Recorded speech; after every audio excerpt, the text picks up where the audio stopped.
আসসালামুয়ালাইকুম। দুজনের রান্নাঘরে আপনাদের স্বাগতম। দুজনের রান্নাঘর মানেই পেয়ে যাচ্ছেন ডিফারেন্ট স্টাইলের ডিফারেন্ট কিছু রেসিপি। আজকে আমরা আপনাদের গরুর মাংসকে কিভাবে খুব সহজে দ্রুত উপায়ে ভুনা করে নেওয়া যায় দেখিয়ে দিচ্ছি সেটাই। চলুন তাহলে দুজনের রান্নাঘরের সাথে আজকের গরুর মাংস ভুনা রেসিপিটা শুরু করা যাক। আমরা এখানে নিয়েছি 1 কেজি পরিমাণ গরুর মাংস কিউব কাট দিয়ে, যেটাকে আমরা সুন্দর করে ধুয়ে নিয়েছি। এখানে আমরা দিচ্ছি 2 টেবিল চামচ পরিমাণ রসুন বাটা, 1 টেবিল চামচ পরিমাণ জিরা বাটা, এছাড়াও দিচ্ছি 1 টেবিল চামচ পরিমাণ পেঁয়াজ বাটা, আরও দিচ্ছি 1 টেবিল চামচ পরিমাণ আদা বাটা। এবার ব্যবহার করলাম লাল মরিচের গুঁড়ো 2 চা চামচ পরিমাণ এবং হলুদের গুঁড়ো 2 চা চামচ পরিমাণ, হাফ চা চামচ পরিমাণ দিয়ে দিচ্ছি গোলমরিচের গুঁড়ো,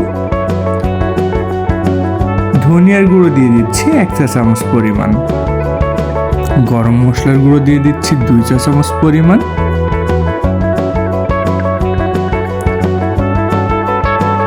সস গুঁড়ো দিয়ে দিচ্ছি 1 চা চামচ পরিমাণ, 1 চিমটি পরিমাণ দিয়ে দিচ্ছি গরুর মাংসের একটি ডিফারেন্ট ফ্লেভারের জন্য অরিগানো। এছাড়াও দিচ্ছি কিছু আস্ত এলাচ এবং লং। তাছাড়া কয়েক টুকরো দিয়ে দিলাম দারচিনি, আর ব্যবহার করছি স্বাদ মতো লবণ।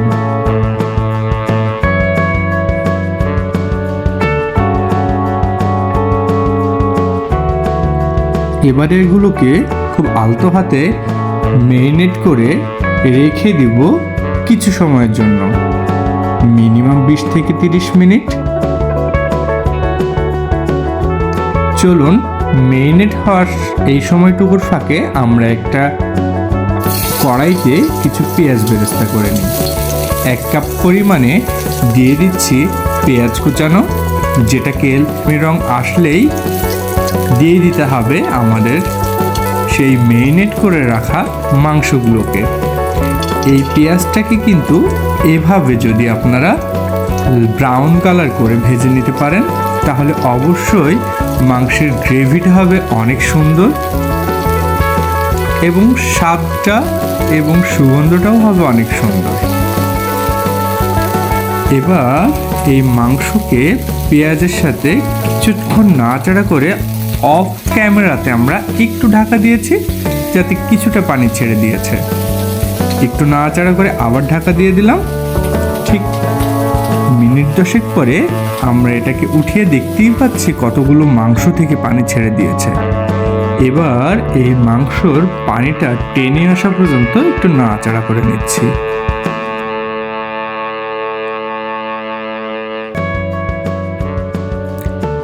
ব্যাস, আবার অফ ক্যামেরায় একটু ঢাকা দিয়ে দিয়েছিলাম।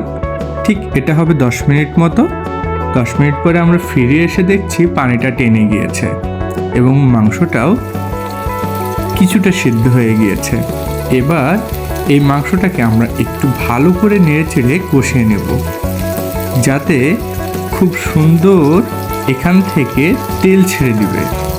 আর এই তেলটা ছাড়লেই আমরা বুঝে যাব মাংসটা খুব সুন্দরভাবে কষানো হয়ে গিয়েছে, ঠিক আপনারা যেটা দেখতে পাচ্ছেন।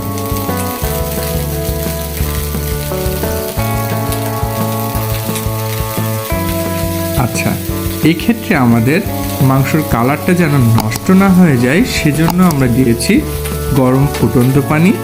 আপনাদের মাংসের পরিমাণ অনুযায়ী পানি ব্যবহার করবেন এখানে।